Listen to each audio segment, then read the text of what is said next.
9. Ashley Ruffin.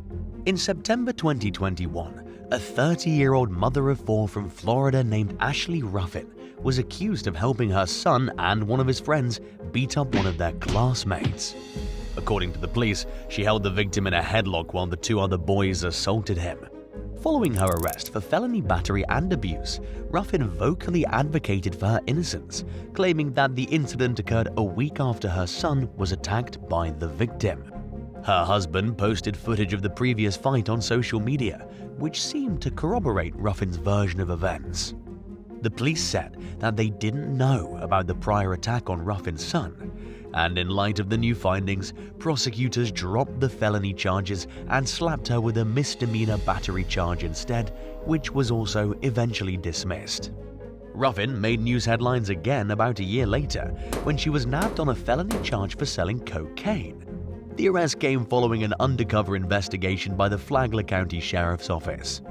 According to authorities, an informant arranged a controlled buy between Ruffin and an undercover cop near her home in Palm Coast. The bust was part of a larger 11-month investigation, which resulted in the arrests of 35 alleged drug traffickers. Sadly, it appears as though Ruffin may have resorted to making money illegally after falling on hard times. Just months earlier, she'd been evicted from her apartment for amassing $18,000 worth of debts to her landlord over a several-year period. She was living in a government-subsidized housing project at the time of her arrest, while trying to make ends meet on a modest disability stipend. Because the previous charges against her for the fine were dropped and she had no other priors, Ruffin was considered a first-time offender. She could have faced a 30-year prison sentence, but her lack of criminal history was most likely factored into the court's decision to sentence her to just 6 years of probation. 8. Anlat Lefron. After her daughter got into a fight with some other girls at a fair in Miami-Dade County, Florida in 2017, 30-year-old Anlat Lefron allegedly took matters into her own hands and exacted her own version of vigilante justice. According to police, Lefron confronted one of her daughter's attackers outside her school. She was later accused of pulling the girl's hair, punching her repeatedly in the face, and stealing her cell phone. When the young woman drove to Lefron's home in an attempt to retrieve her cell phone, Lefron allegedly struck her hand with a stick and broke her finger, then attacked her car with an axe. Then, according to an arrest report, Lefron's girlfriend walked outside and fired a gun into the air 3 times. Afterward, Lefron posted footage of the incident to social media, along with a warning against messing with her daughter. She bragged about giving the victim 2 black eyes and was accused of threatening to resort to gun violence. Authorities charged Lefron with strong-armed robbery, aggravated battery, and abuse. And during a hearing, the judge overseeing the case advised her to act her age and not her shoe size. Records show that Lefron was convicted of grand theft, criminal mischief with property damage, and aggravated abuse. She served roughly a year and a half behind bars and was released on supervision in 2021. 7. Markston Jr. Convenience store clerk Tava Woodard had just started the overnight shift in Johnson City, Tennessee one evening in 2023 when 2 masked men entered the business and robbed her at gunpoint. Then, after turning to leave, one of the suspects turned back around and shot Woodard. By the time police arrived, the suspects had fled the scene and Woodard was dead. Based on evidence and tips from the public, investigators identified the suspects as a father-son duo, Markston Jr. and Markston III. A search of the criminal's home and vehicle turned up more evidence linking the pair to the crime. The elder Sexton allegedly admitted to the robbery and confessed to destroying evidence afterward, but he insisted that shooting Woodard wasn't part of the plan. He also said that the family was struggling financially and was desperate for money. Both men are facing a slew of charges, including first-degree murder and aggravated robbery. Sexton III also faces a gun-related charge and 1 count of tampering with evidence. But for now, the case is ongoing. 6. Ovidio El Raton Guzman Lopez. Mexican former drug lord Joaquin El Chapo Guzman became known worldwide as the leader of the powerful Sinaloa cartel.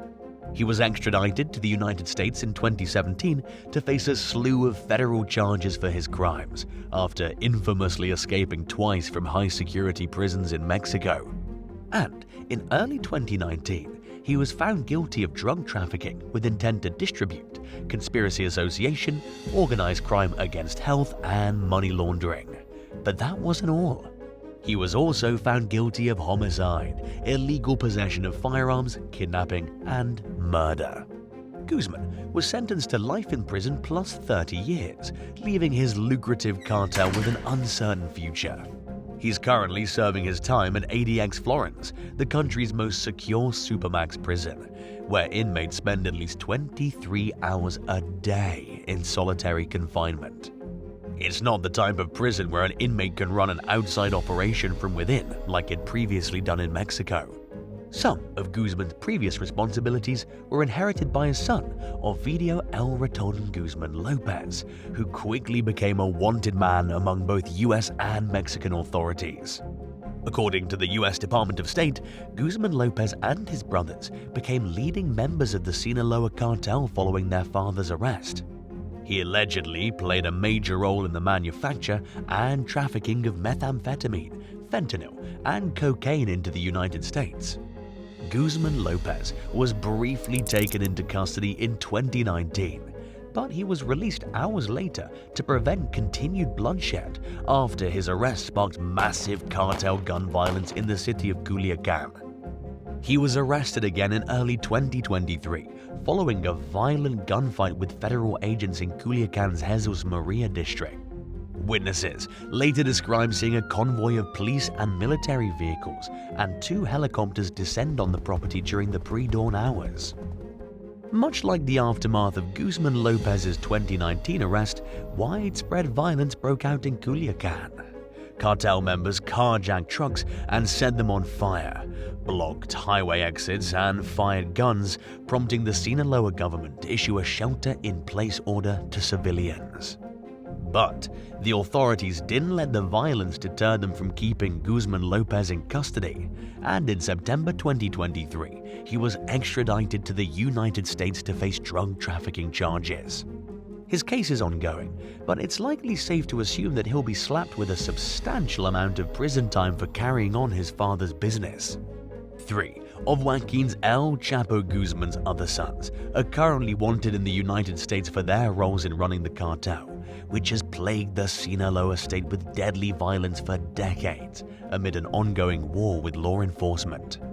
Known as Los Chapitos, or the Little Chapos, the siblings released a statement in 2023 denying any involvement in the fentanyl trade and accusing authorities of scapegoating them as part of a witch hunt. 5. Marta Elizeth Serrano Alvarado. In June of 2023, officials in Butte, Louisiana, discovered that a woman registered as a teenage high school student was actually 28 years old. Identified as Martha Yesenia Gutierrez Serrano, she'd allegedly been enrolled in the St. Charles Parish public school system by her mother, 46-year-old Marta Elizeth Serrano Alvarado. Law enforcement learned of the situation after a tipster told the school district that Gutierrez Serrano wasn't 17 years old like her record stated, but that she was actually in her 20s. Further investigation revealed that Serrano Alvarado had enrolled Gutierrez Serrano using a fake passport and birth certificate. According to NBC 15 News, Gutierrez Serrano entered the United States about 2 years ago in 2021. She attended the school for nearly a year while posing as a freshman so she could learn English. Sheriff Greg Champagne said that the woman's phony birth certificate looked real and that she looked very young in a recent processing photo. Further revealed that Gutierrez Serrano was well behaved at the school, but that the decision she and her mother made to defraud the government was bad judgment. Both mother and daughter were charged with 1 count of injuring public records, and if convicted, they could each face a prison sentence of up to 5 years and a fine of up to $5,000. In a statement, the school district announced that it was enhancing its procedures for determining the authenticity of documents that are used for enrolling new students, in order to prevent something like this from happening again in the future. 4. Rick Johnson Sr. When a large amount of money and drugs went missing from his hotel room in Springfield, Missouri in 2020, Rick Johnson called his son, Rick Johnson Jr., and a friend named Joshua Woods to help him intimidate the suspected thief.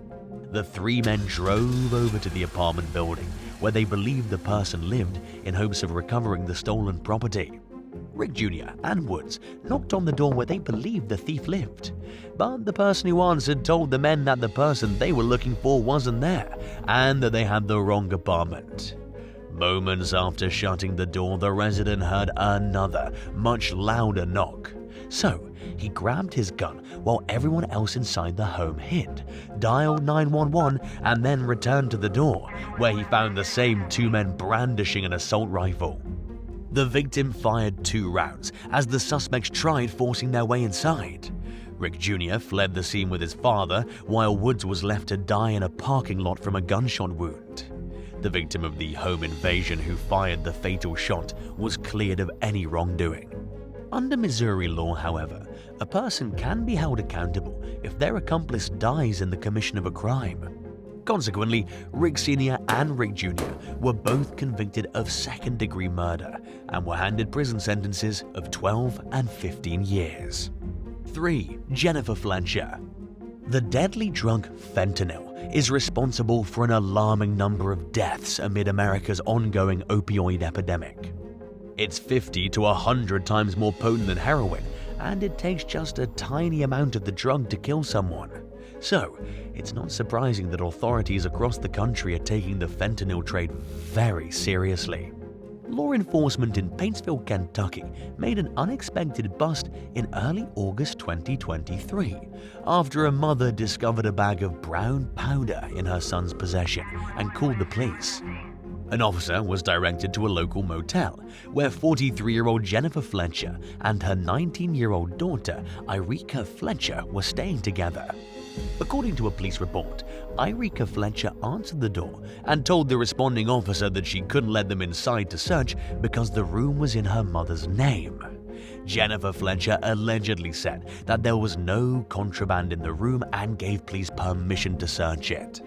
The search turned up 21 grams of fentanyl, small quantities of other drugs, including 4 Suboxone tablets, as well as various kinds of paraphernalia, including more than 20 needles, 4 pipes, and several dirty spoons.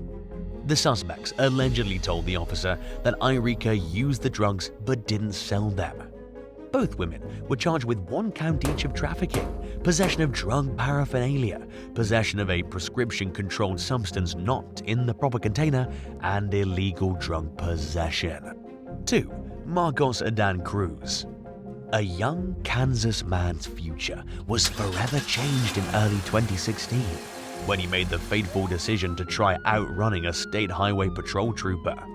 In his effort to evade law enforcement, 20-year-old Marcos Adan Cruz Jr. fatally struck 69-year-old Edward Green, who was riding as a passenger in a car that ended up in the path of the high-speed chase. The 73-year-old driver of the car was hospitalized with injuries, along with 2 passengers who were riding in Cruz's vehicle at the time of the accident. Authorities charged Cruz Jr. with murder, intentional aggravated battery, reckless aggravated battery, and fleeing and eluding law enforcement.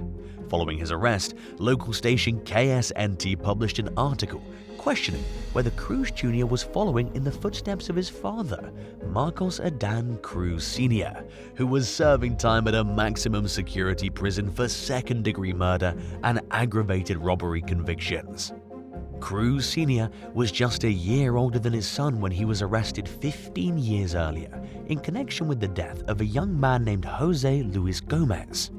He and 3 other defendants were accused of shooting Gomez in the face over a money-related dispute.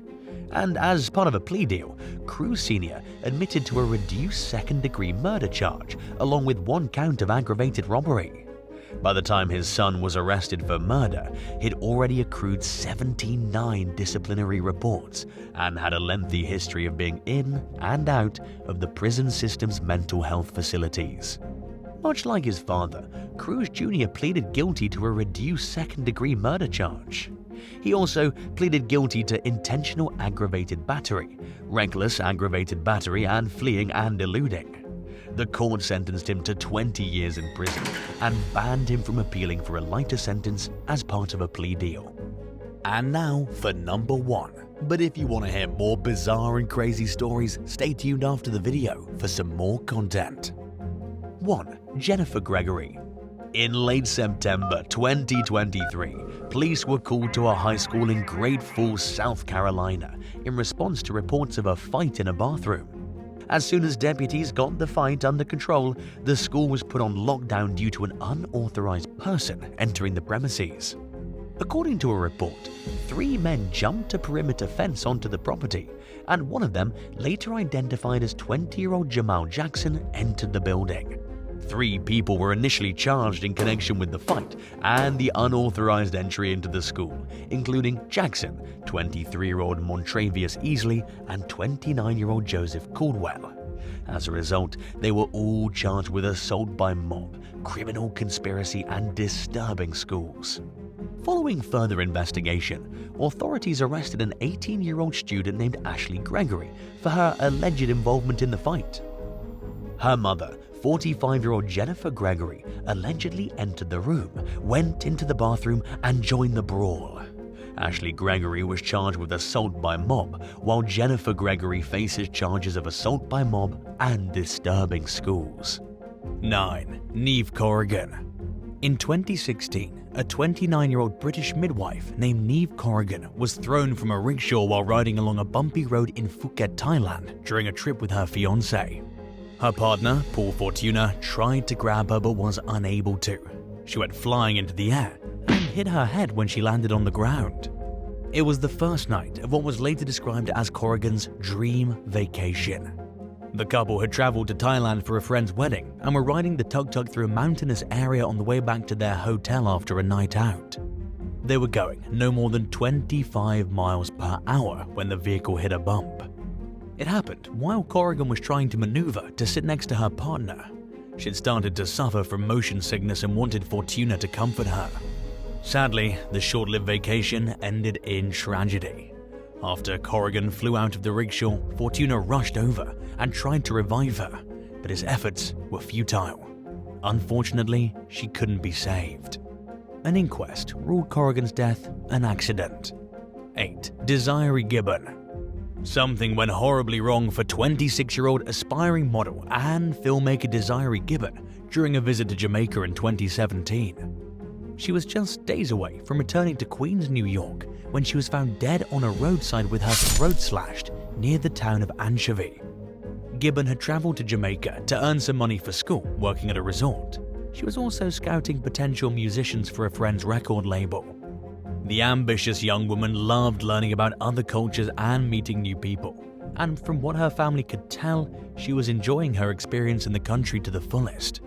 The last time Gibbon spoke with her mother, Andrea, she seemed to be in perfectly good spirits and nothing was even slightly wrong. But piecing together what happened to Desiree and who's responsible has proven to be extremely difficult thus far. 2 months after she was found dead, her aunt, Peggy Gibbon, received a phone call from Desiree's number. When she picked up, nobody said anything on the other end. Hours later, she received a missed call from her dead niece. The phone had disappeared along with Desiree, and it was never found even after her body was discovered. Gibbon's murder remains unsolved to this day, and her family remains frustrated while they're forced to live without the answers they need in order to move forward with their own lives. 7. Shanella Robinson. In 2022, 25-year-old Shanella Robinson went on a trip to the upscale Fundadores Beach Club in San Jose del Cabo, Mexico. She went with a group of people who she thought were her friends. Shortly into the vacation, the group Robinson was with requested a doctor and called her mother to say that she didn't feel well. The doctor described Robinson as stable but dehydrated, verbally unresponsive, unable to communicate, and apparently intoxicated.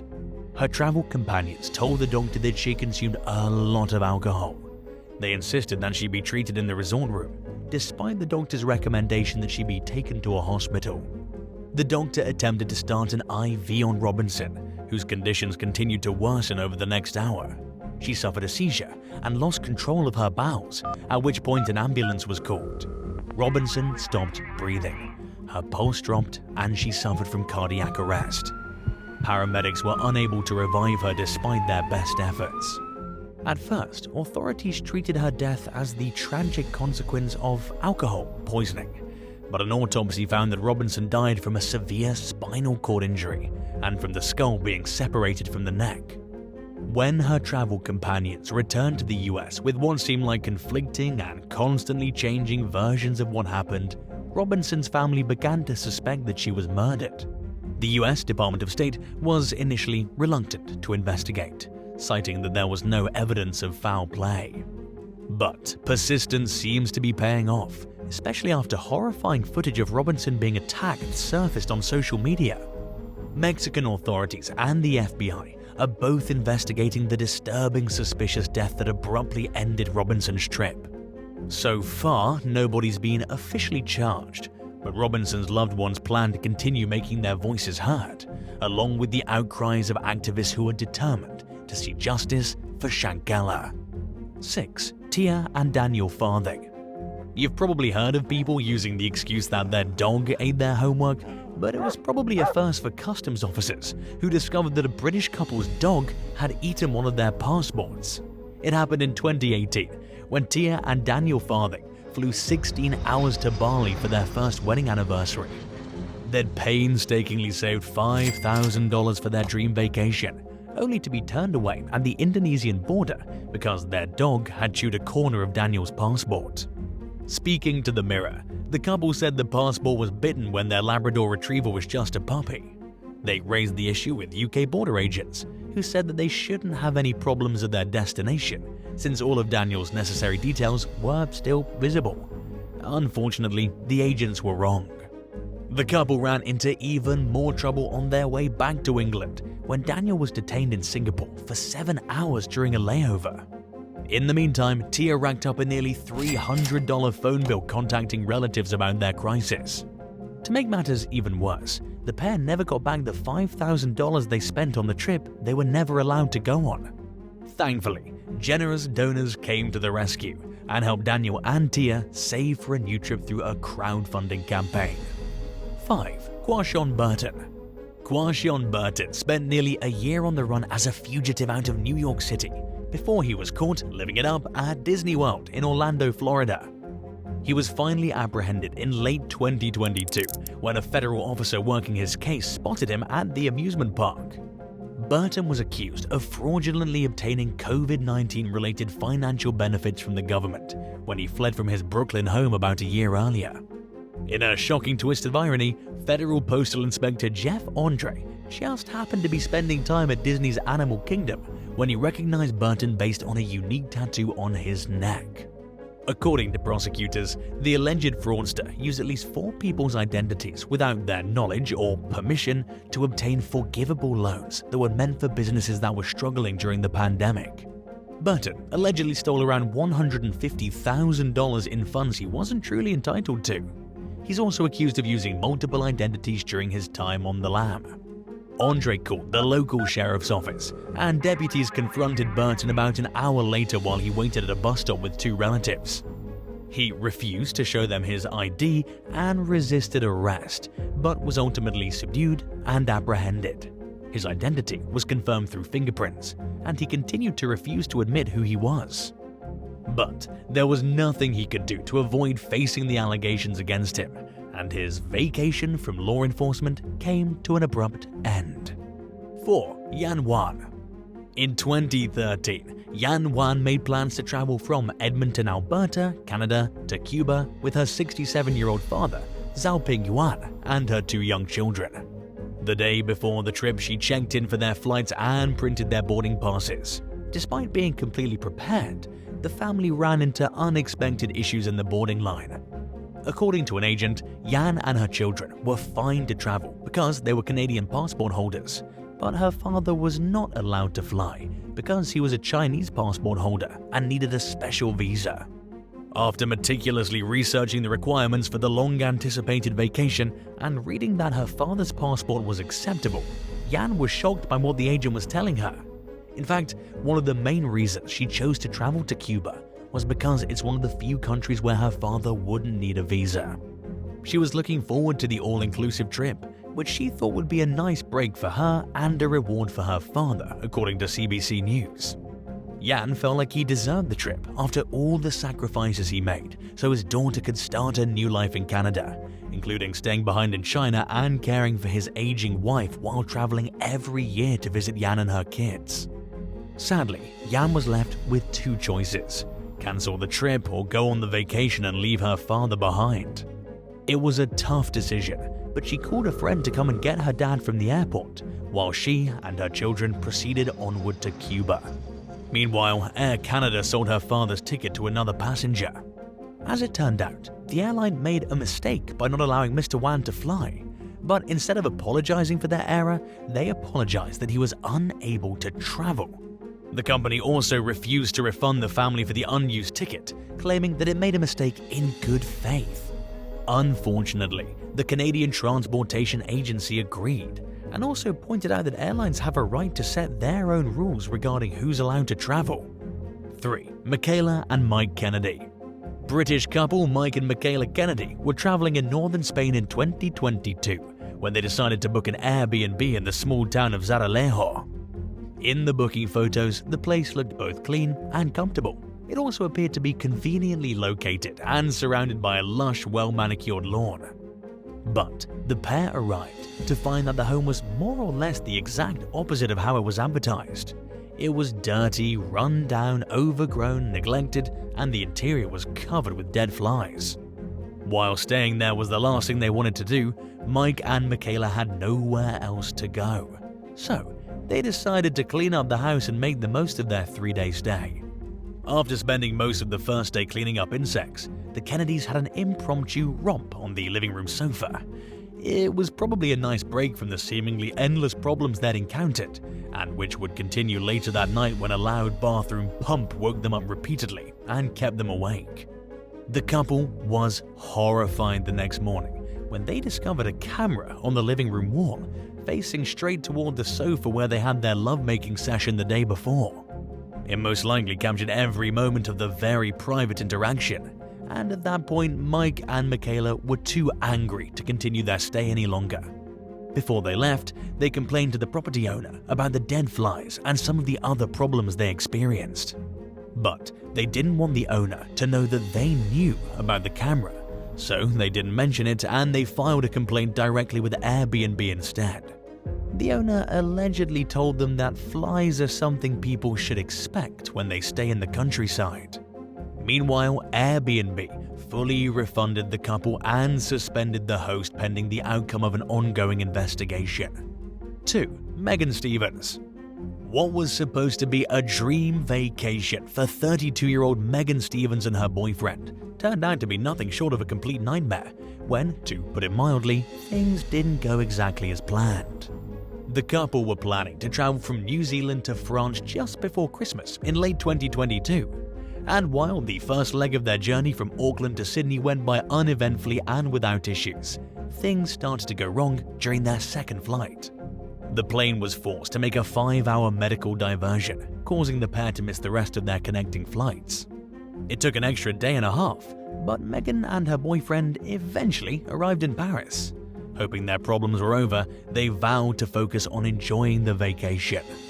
But they continued to run into issues as soon as they landed, including being hit with a no-show fee for missing a visit to Disneyland. They also learned that their luggage had been lost due to the confusion throughout their travels. The couple were told that their bags were on their way, but only one arrived while the rest of their luggage was shipped back to their home in New Zealand, where it was left outside and ransacked by thieves. In the meantime, they were left with no choice but to spend 500 euros on new clothing. Air New Zealand apologized to the pair, but the company also passed the buck, claiming that the second airline they traveled with was responsible for the luggage mishap. Meghan told the US Sun that she was never offered any compensation for the unexpected issues that happened during her travels, but she was happy to announce that her boyfriend proposed during the botched vacation. Hey, at least one thing went right. 1. Mother-daughter reunion ruined. A 50-year-old traveler named Myri was looking forward to seeing her 24-year-old daughter Iona for the first time in 2 years during a planned visit to Spain's Canary Islands in 2022. The two had been separated due to the pandemic, and they were eager to briefly reunite, starting with their flight out of the UK together. Things took an unexpected turn when Myri was stopped from boarding the plane. Staff told her that she lacked the requirements to enter Spanish territory, despite having a valid passport. As it turned out, the passport was issued before Brexit, and the requirements got really strict afterward. Myri waited to speak with an airline manager, hoping it was all a misunderstanding and they would let her proceed. But that wasn't the case, and both she and Iona broke down in tears as Iona flew onward alone. The manager even said that if they let Myri go, she would still be sent back and the airline would be fined. Because Iona had paid for both the flights and a beautiful place to stay, Myri understood why her daughter chose to go on the trip without her. But they were both equally upset about the missed opportunity to spend some quality time together, and her mother's absence put a damper on the vacation for Iona. If you thought your close friend was becoming a bad parent, would you tell them or would you stay out of it? Let us know in the comments down below. And if you enjoyed this video, be sure to leave a like and subscribe to the channel. Thank you so much for watching, and we'll see you in the next one. Bye.